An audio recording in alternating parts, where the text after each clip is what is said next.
मी रुपाली पाककलेमध्ये तुमचं खूप खूप खूप मनापासून स्वागत। आज मी तुम्हाला माझ्या पद्धतीने गरमागरम पिठलं कसं करायचं हे दाखवणार आहे।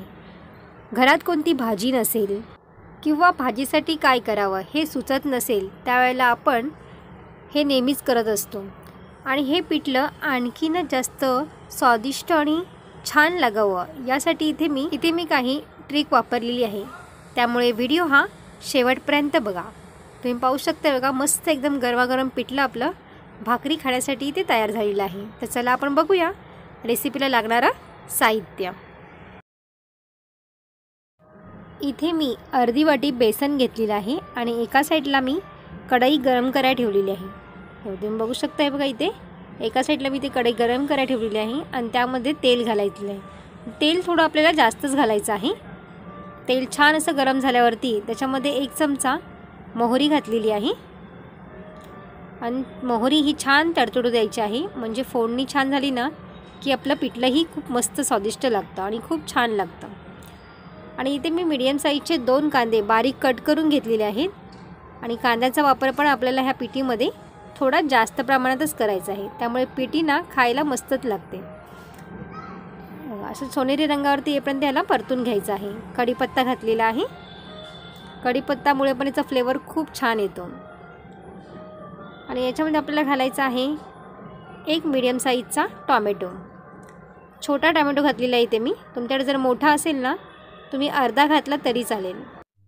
कांदा आणि टोमॅटो छान असं तेलावरती परतून घ्यायचं आहे। तुम्ही नरम झाला पाहिजे एकदम आणि कांद्याचा कलर थोडासा चेंज होईपर्यंत याला परतून घ्यायचा आहे। ह्याच्यामध्ये आपण मसाले काय ॲड करणार आहोत त्यासाठी इथे मी हळद घेतलेली आहे अर्धा छोटा चमचा। चवीनुसार आपल्याला याच्यामध्ये मीठ घालायचं आहे आणि इथे आपल्याला घालायचं आहे कोथिंबीर, मिरची आणि इथे मी लसूण घेतलेली आहे वाटून, ते आपण याच्यामध्ये घालणार आहोत बघा। आणि याला पुन्हा असं एकत्र सर्व मिक्स करून घ्यायचं आहे। थोडंसं परतून घ्यायचं आहे 2-3 मिनटं। चा फ्लेवर ना मस्त तेलामध्ये उतरतो आहे बघा, तुम्ही बघू शकताय बघा। आणि वरून आपल्याला थोडी याच्यामध्ये कोथिंबीर घालायची आहे। सुरुवातीला आपण थोडीच कोथिंबीर घातलेली आहे। अशा पद्धतीने कोथिंबीर घातलीत ना तर कोथिंबीरचा फ्लेवर ना ह्या पिठीमध्ये खूप छान उतरतो। फोडणी इथे छान तयार झालेली आहे। आता बेसन आपल्याला एका बाउलमध्ये घ्यायचं आहे आणि त्याच्यामध्ये थोडं पाणी घालायचं आहे बघा।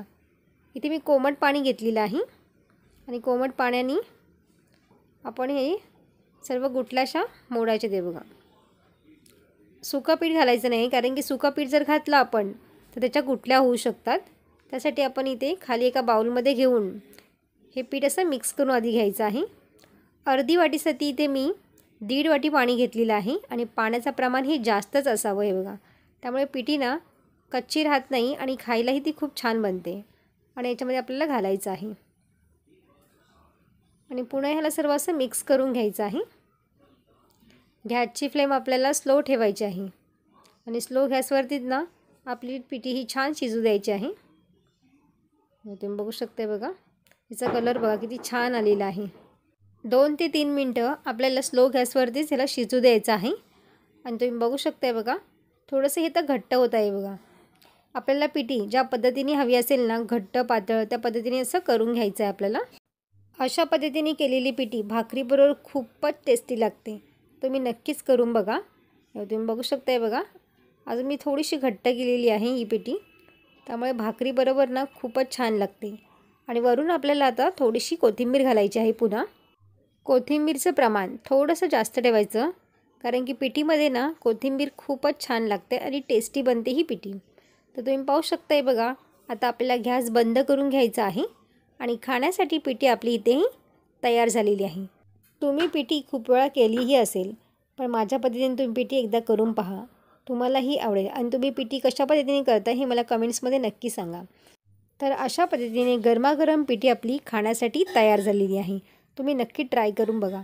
तर तुम्हाला ही रेसिपी कशी वाटली मला कमेंट्स करून सांगा। आवडल्यास लाईक करा, शेअर करा आणि माझ्या चॅनलला सबस्क्राईब केलं नसेल तर सबस्क्राईब करा। पुन्हा भेटू अशाच एका नवीन रेसिपीमध्ये। तोपर्यंत मस्त खा आणि स्वस्त राहा। धन्यवाद।